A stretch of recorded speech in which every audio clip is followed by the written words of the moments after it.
Good morning guys. Mamaya At na natin ito, meron na namang event na mangyayari. Kaya marami na naman kayong nakikita ang mga tindahan dito. Ito, ang ganda ng place. sa- Pwesto nila rito. No? Ayan guys, nakikita nyo yung mga tindahan na yan ng pagkain. Dahil po, meron po tayo nalalapit na event. Ito po ay ang Valentine's Day. Kaya ganyan po marami yan.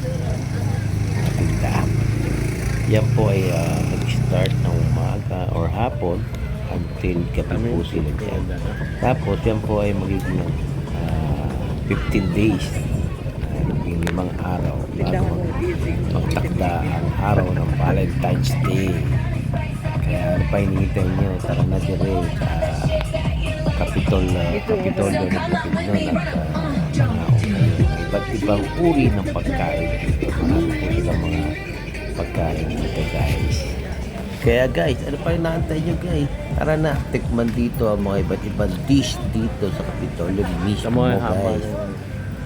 Ito'y matatagpuan lamang dito po yan sa ground ng Kapitolyo. Kaya sa harapan na Brad, paikot diyan ka po pala. yan guys, ang mga pagkain natin dyan.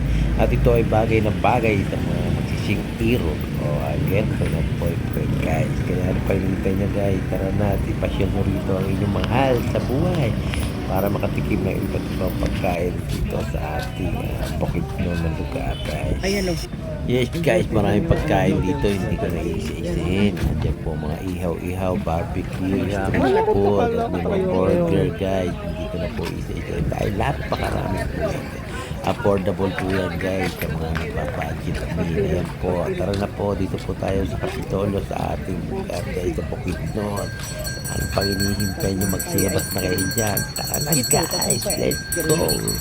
Para makakain at matikman lahat yan guys. Masarap Go, to go, yung live go. mamaya. Mamaya, balik ka. Load ako mamaya. Ito durian, may durian. Ice cream. Bili na ice cream. Ayaw ka. Cake boom. Na po.